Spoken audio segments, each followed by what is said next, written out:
Assalamualaikum, saya Edi. Jangan lupa subscribe, like, komen, share.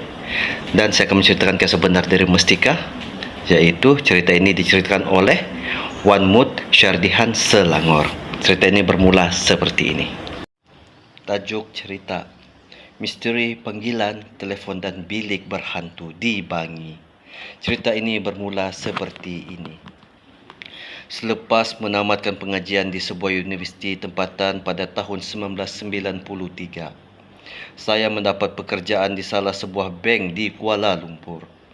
Kebiasaannya, pegawai-pegawai baru akan dihantar berkursus mengikut kumpulan masing-masing. Selalunya, kami akan dihantar ke Bangi kerana bank tempat saya bertugas mempunyai tempat latihan di sana. Saya pernah berkali-kali berkursus di Bangi, namun pengalaman yang akan dikongsi ini tidak akan dapat saya lupakan sampai bila-bila. Kisah ini berlaku sekitar tahun 1995. Ketika saya dihantar berkursus di situ, saya diberi sebuah bilik di tingkat atas. Saya mendaftar awal pada hari pertama. Kami ke situ, rakan sebilik saya masih belum mendaftarkan dirinya. Kebanyakan pegawai yang pernah berkursus di situ tahu akan kisah sebuah bilik yang dikunci dan tidak dibenarkan sesiapa pun menginap di situ. Saya mendengar cerita itu, ada sesuatu yang menghuni bilik tersebut. Tetapi saya tidak tahu secara tepat nomor biliknya, tingkat berapa dan apakah gangguan yang berlaku. Saya hanya diberitahu bahawa bilik tersebut berada di tingkat atas dan terletak berhampiran kolam. Menjelang maghrib, barulah saya terserempak dengan rakan sebilik saya. Itu pun kerana dia hendak keluar. Saya minta maaf, saya tak tidur sini. Saya pergi ke rumah saudara saya malam ini. Kebetulan rumahnya di sekitar Bangi. Jawab rakan sebilik itu. Bila saya bertanya, dia hendak ke mana? Alamak, saya terpaksalah tidur seorang diri malam ini. Geram pula rasa hati. Jika kawan sebilik saya beritahu lebih awal, tidaklah saya menginap di situ, apatah lagi kena tinggal sendirian. Mahu tak mahu, terpaksa saya bermalam seorang diri. Selepas mandi dan makan malam, saya terus duduk di bilik. Selepas membelek nota kursus yang telah dibekalkan semasa pendaftaran, saya masuk tidur hampir pukul 12.30 malam. Oleh kerana bersendirian, saya tidak tutup lampu bilik. Biarlah terang benderang, senang kalau berlaku apa-apa. Bilik tidur itu dilengkapi 2 buah katil dan dipisahkan oleh dinding.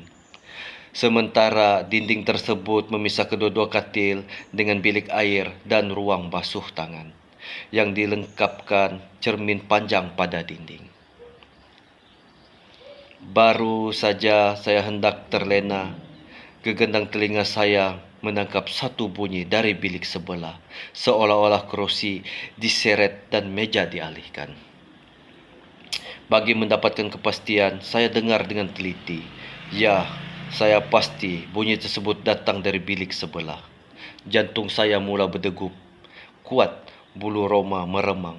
Mana mungkin bunyi tersebut datang dari bilik sebelah. Bilik sebelah adalah bilik yang terletak di penghujung sekali. Setahu saya, tiada siapa yang tinggal di bilik itu.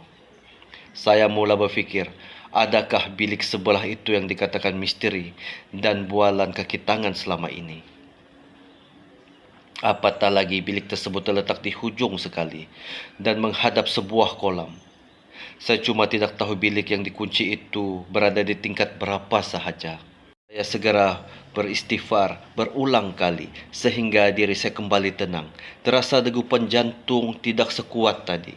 Saya teruskan pula membaca salawat, surah Al-Fatihah dan surah 3 Qul. Ketika itu saya dalam keadaan berbaring dengan selimut meliputi tubuh badan sehingga paras leher. Sebahagian penutup, saya bacakan ayat kursi sebanyak 7 kali dengan membayangkan keadaan bilik tersebut. Saya terus membaca ayat kursi dengan yakin bahawa tiada satu makhluk yang berniat jahat mampu menembusi dinding tebal yang dibina mengelilingi bilik tersebut. Sebelum saya bacakan ayat kursi ketujuh, saya biarkan beberapa menit dengan niat agar mana-mana makhluk yang berniat buruk yang berada dalam bilik keluar segera. Ayat kursi ketujuh akan meliputi bilik tersebut seumpama ombak laut yang bergelora kuat dan panas sehingga tiada makhluk yang berniat buruk mampu menembusinya.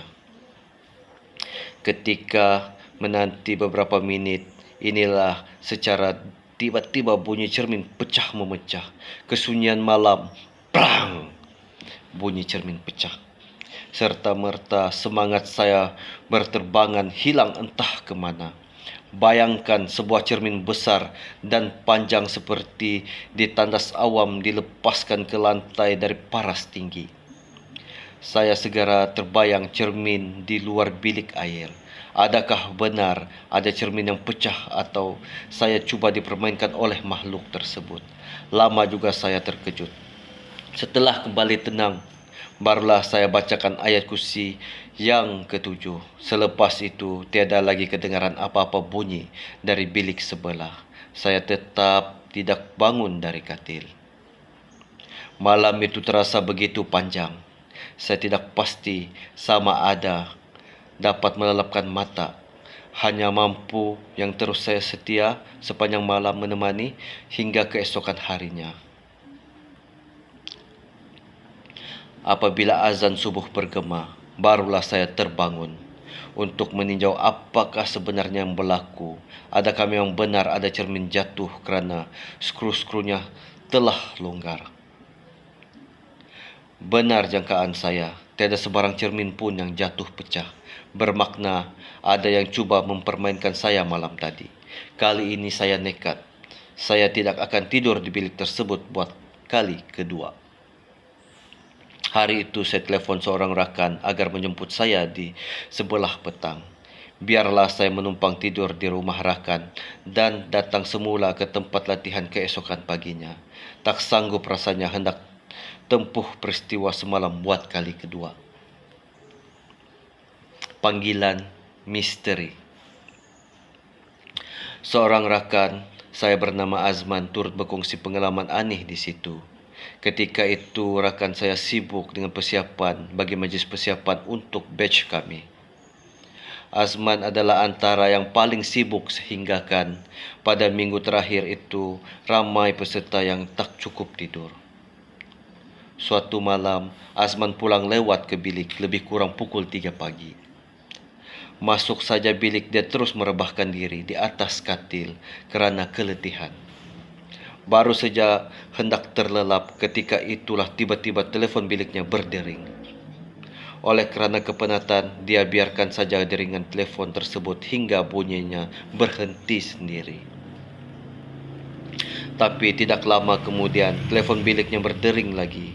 Kali ini, Azman merasa bunyi telefon itu amat menyakitkan hati kerana mengganggu dirinya yang mahu tidur.